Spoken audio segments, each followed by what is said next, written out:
over. I put some ice on you cause you gotta go home. I know I gotta keep my shorty on go. Got that ass to the floor.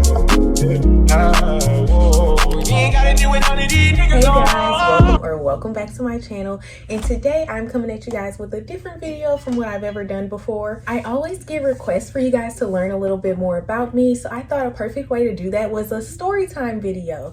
I love watching story time videos on YouTube, so I thought I would give you guys one. I have a good amount of juicy stories, but we're gonna start off with this one. And this one is all about the time where I got my credit card stolen right in front of me and it was used in my face. If you're interested in hearing more about this story, keep on watching. But before you do that, make sure you hit the subscribe button to hear more story times and see more videos from me. And don't forget to hit the like button as well. Also, leave in the comment section below if you've ever had any experience with credit card fraud or getting your belongings stolen from you. I want to hear all the juicy details. Okay, so let's get right into the story. So when I was 16, I started working immediately. The second place I worked at, not the first, but the second, was Bob Evans. I worked at Bob Evans from the time I was like 16 until I left for school. And even when I left for school, I worked at Bob Evans like every time I came home from break. So I worked at Bob Evans for like 16, 17, 18, 19, about 3 to 4 years maybe. I don't know. I really liked it there. I got along with all the people there. Everyone who worked there, like I was a server there. Pretty much all the other servers were older people. And I don't know, I've always just been a little bit of an older, so I've always been way more mature. So I got along with all of the people. I don't want to call them older people, but they were older than me. The ladies were older than me. But I would still hang out with them and go to lunch and dinner with them all the time, y'all. They were my friends. I've never had a problem with that. Now, I don't always get along with younger people because, I don't know, because I am more mature, people kind of sense that and then they take that as, oh, she thinks she's better or whatever the case may be. So I do kind of have issues with younger people sometimes. And then because I was there and I was well liked there and I kind of already had my foot in the door, some of the other younger people didn't necessarily take it to that well, especially new people coming in. They didn't really know how to take me, because they thought I was gonna be just this young girl like them who wants to play around, who's just here to play around. No, I'm here for my check. I'm here for my coins. I made good money there. I worked hard there. I worked 50 hours a week, stuff like that. Like, no, I'm not here to play around. This is not some just little after school job for me. Like, no, I'm here to make a coin. And that I did. So some people didn't like that. So I had been there for a while, and then there was like these two new girls that started. I'm gonna name one Monica, and the other girl's name, I really don't even remember her name to begin with. So I'm just gonna give her name Erica. So Monica and Erica. Monica started like months before Erica, but when Monica started, like, she was like, I already didn't like her. Now, I'm a good judge of character. I can sense when I don't like somebody, like kind of off bat. And a lot of times people think I'm just being mean or I'm just being harsh, but I really get a good vibe off of people. And I can tell when I don't like somebody, like, and I don't know how to explain it a lot of times, but I can tell. I didn't like Monica. Monica would come in, she would steal tables. I don't know if you guys have ever served. When it comes to serving, the servers are rotated as far as tables. Now, it did get a little hairy because sometimes people would get requests. So like a table may come in and request me or someone else. And then that's when the rotation kind of was thrown off a little bit if the hostess wasn't on top of it. Monica started working there. I don't know if this was her first serving job or what. Monica was probably about like 20 something, 25, something like that. Older than me, but she's still not in the age range that I hang out with. She's still too young for me to hang out with. And then Monica just had a very bad attitude. She had a very bad attitude. And she just would say little slick stuff, and she would steal tables. If a table walked in, she would go to the hostess booth and seat herself over and over again. Then because she wasn't a very good server at all, she would get overwhelmed and be running around, messing orders up and putting the kitchen behind and all this other stuff. And so no one really liked Monica. I, for one, definitely did not like Monica. I never really said much when Monica would go and seat herself and do all these things because I know she was only setting herself up to crash and burn. And for two, I was going to make my money regardless. Like, for one, just like you can seat yourself, I can seat myself as well. And for two, I'm going to have regulars come in and request me anyway. So I'm going to get my money and I'm going to do it without all of that extra. So I wasn't worried about Monica. Then Erica started working there. And when Erica came in, Erica started working as a host. Erica was closer to my age. She was probably about 16, 17. She was definitely still in high school. And so Erica came in and she was a host, and her and Monica kind of clicked up, and so she would start seating Monica a lot more than she would seat everyone else, which of course made Erica on everyone else's bad side, including mine. So problems with Erica started. Erica also didn't seem too bright. I'm not one to call people, you know, I don't like doing that, but she didn't seem too bright. And so problems ensued, and kind of each day there was issues with Erica and Monica, you know, not seating properly, and all these issues. Managers had to get involved, and they would say things, but the two of them would kind of continue doing it, and so issues kind of pursued. Then one day we had a particularly very busy night. The night started and it was kind of steady, and Monica was kind of seating herself over and over again. Then the whole restaurant got very busy. Now y'all probably saying Bob Evans get busy. Yes, Bob Evans gets busy. Bob Evans was packed. When I tell you we were packed, everyone was running around. The manager at the time was on the grill line. We had it was packed. Everything was crazy. The whole restaurant was just packed to the max. And because Monica had been seating herself extra at the beginning of the night, she was really behind because she was already behind from when she was seating herself. And then when the rush came in, she was still being seated regularly in the regular rotation. So she was kind of done for. She was really, really struggling. People were complaining. It was not good at all. So that led for me and another server to have to kind of pick up on her slack. And so he and I started to take everything else that came in the door per manager's request. Monica was to no longer be seated anymore, and he and I was to take everything else that came in the door.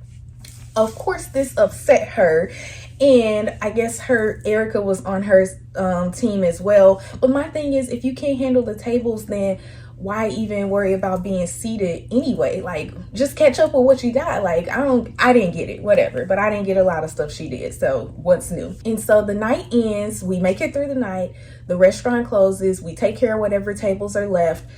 Pretty much all the customers are gone out of the restaurant, and at this point my manager comes off the grill line, and her and I, once again, she's an older woman, she was probably in her like 40s. She comes off the grill line and she's like, oh my gosh, that was crazy. They kicked, we got so busy. I've been on the grill line the whole night, blah blah blah. And so she smokes cigarettes, and so she says to me, come outside with me while I smoke. She knows I don't smoke cigarettes. She knows. She wasn't asking me to go out and smoke with her, but it was just kind of a thing. Like, people always go on smoke breaks in groups, I guess, and I was her favorite. So she was like, come outside with me, I'm gonna get a cigarette. And I was like, okay. I really don't be wanting to go because, like, ooh, secondhand smoke. But I went outside with her. Oh, this is an important factor. This is an important point. At the time, I did not drive. I did not have a car. A lot of times I would take Uber to work, or my mom would drop me off, or my boyfriend at the time, or whatever. But I did not have a car of my own. I always carried a purse with me, and I kept it on the little hooks by the server area, which is where a lot of people would keep their things. And I never thought anything of it because, one, I never had problems with anyone there. Like I told you guys, everyone really liked me and I really liked everyone there. And then two, everyone else did it too, so I really wasn't worried about it. So then, so I go outside with the manager. We're kikiing, talking. She's smoking her cigarette. We come back inside. I'm doing my side work, which is, the things that you need to do, cleaning up your area before you can leave for the night. So I'm doing all of that. And in the midst of it, now mind you, we just had a really busy night and the restaurant is already closed. It was either already closed or we were like 5 minutes from closing. Erica puts in a to-go order for food. Y'all probably like, why am I telling y'all this? Trust me, it all comes full circle. Erica puts in a to-go order for food. The manager, the one who wanted me to go outside with her for her smoke break, let's call her Elizabeth.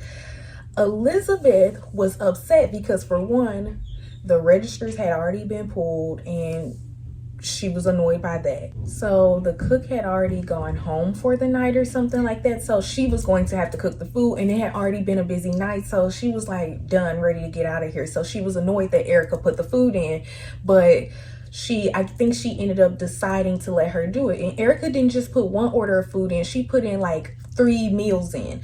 And I guess she was taking it to other people when she got off work. This is what really stuck with me, because so Elizabeth was upset, and so she had to ring Erica out. And then Erica starts going back and forth with Elizabeth because she thought she was going to get her full 50% discount on the whole meal. And Elizabeth was like, no, you only get a 50% discount on the one meal a day. Everything else you have to pay full price for. And so Erica and Elizabeth are like kind of going back and forth about that, but Elizabeth don't like Erica no way. If it was me, Elizabeth probably would have let me do it. But Elizabeth don't like Erica, but basically she's arguing with her about the discount. So Erica ends up paying it, and she buys the food. Elizabeth cooks the food, we all go home, whatever. I get home that night, and for whatever reason, I just checked my bank account. I always check my bank account. Even today, I kind of check my bank account like once a day. These days, I usually do it in the morning time, but I guess at that point, I must have been doing it at nighttime, because I checked my bank account, and I saw like some suspicious charges on there, and I'm like, what? So one of the charges was on there for food for Bob Evans. And so I was like, I don't remember buying food, like, you know, because it wouldn't be crazy for me to have a Bob Evans charge on my card, because I do work there. I do occasionally buy food. So that wasn't anything like crazy.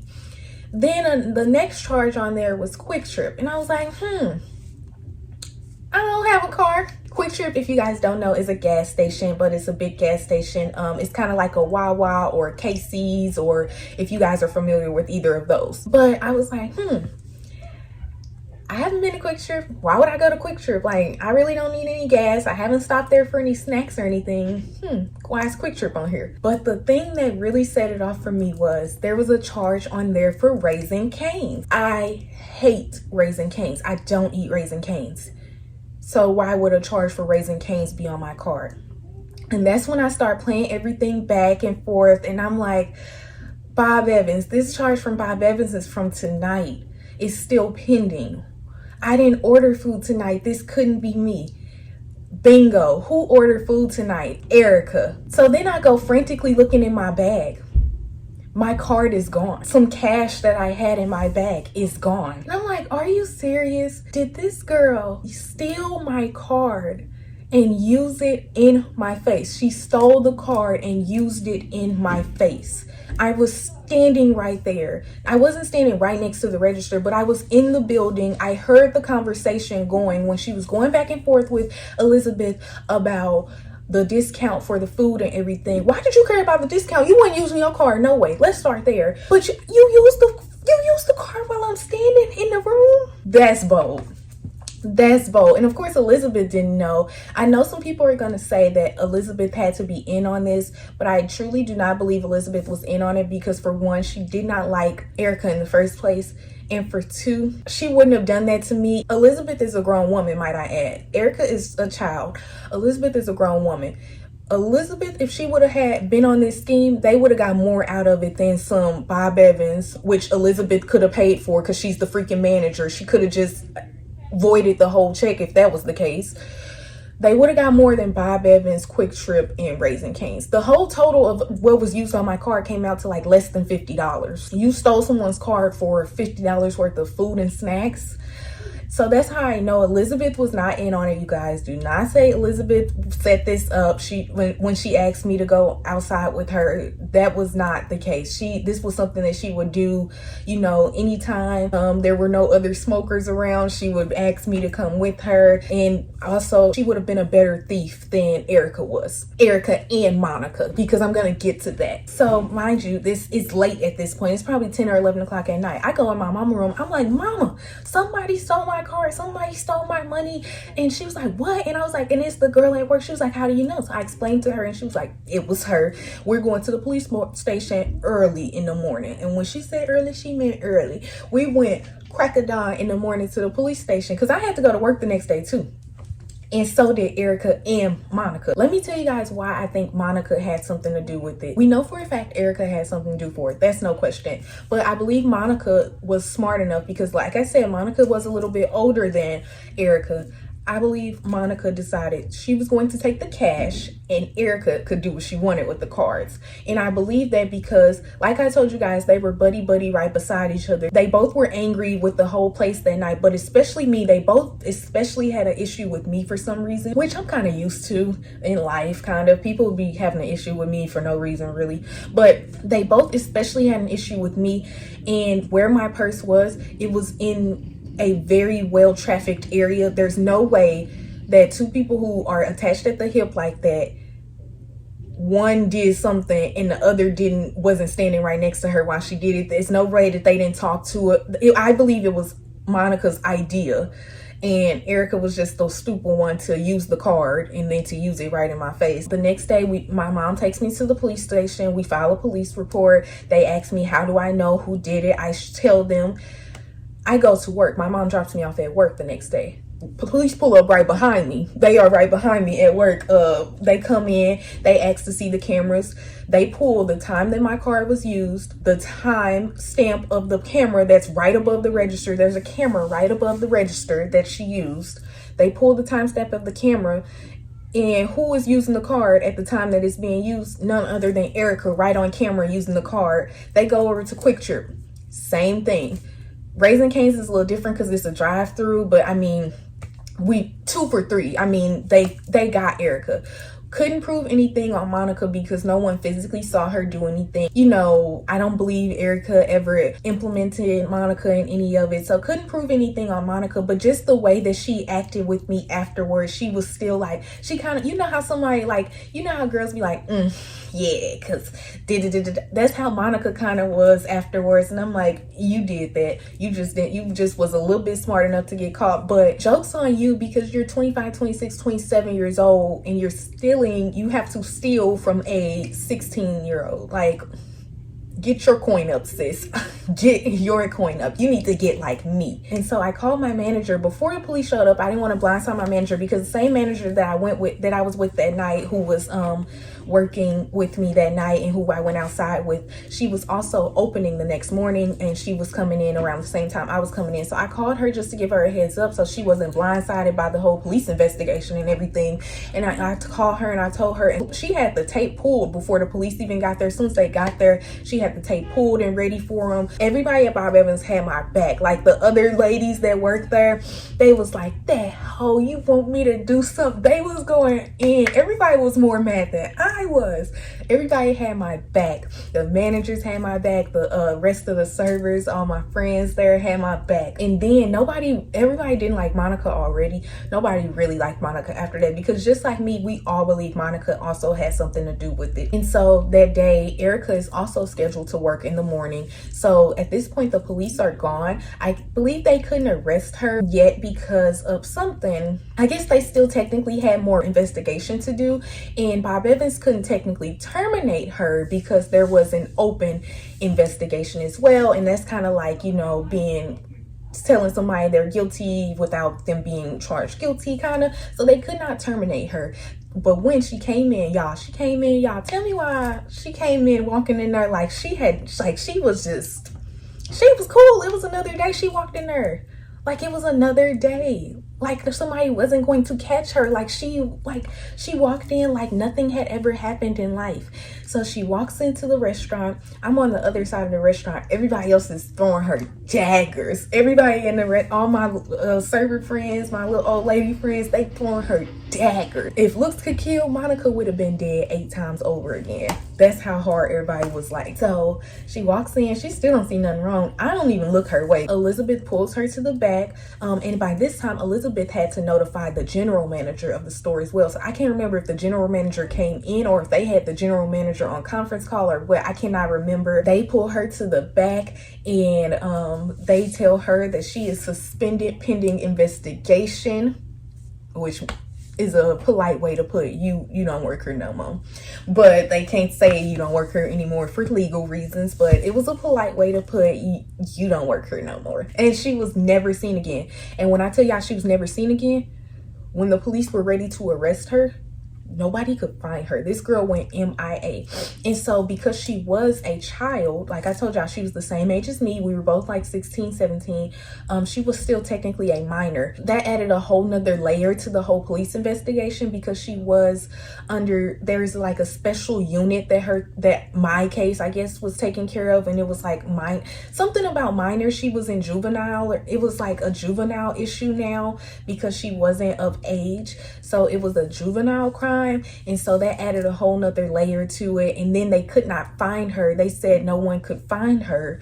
I guess she had like kind of been running away from home and all this other stuff. And so I actually kind of started to feel bad for the girl, honestly. I never really heard much of the investigation. I'm not gonna lie, when it first happened, I was kind of on the officer. Even when it got pushed to juvenile, the juvenile department, I was still on that officer, because nobody really ever kept me updated about it. And I think that was wrong, because at the end of the day, I was still a victim in the crime, and you guys should try to keep me updated in you know what's going on with the investigation. Nobody ever really did that. Now, I want to say probably 2 years later, I received something in the mail, and it was like something, I don't even remember what it said, but it was just, I think it was like offering me the opportunity to be present in court. So I really don't know what happened with that situation. I don't know how I can find out. Is there a way I can find out what ended up happening? But I didn't even really pursue anything more, because I just was like, honestly, I felt bad for the girl, because for one, with the whole running away, you not being able to be found and all of that, like, and then the fact that you felt the need to steal someone's card to buy food, like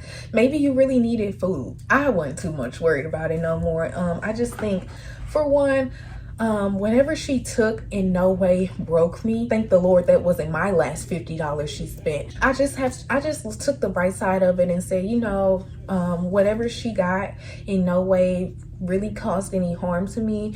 And so I just kind of was the bigger person and kind of left the situation alone. And yeah, that's kind of the end of that story time. You guys definitely leave in the comment section below your thoughts on this story time. Let me know how you would have handled it, and let me know if this or anything similar has ever happened to you. I really enjoyed filming this story time for you guys, and let me know if you want to see more on this channel. Thank you for watching, and if you made it to the end, go ahead and leave some diamond emojis in the comment section below. And I thank you so much for watching all the way to the end. I thank everyone for watching this video. I would really appreciate a big like on this video as well.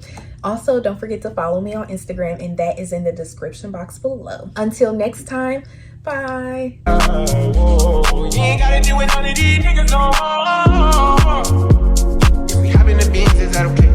Is it okay if I call you my product?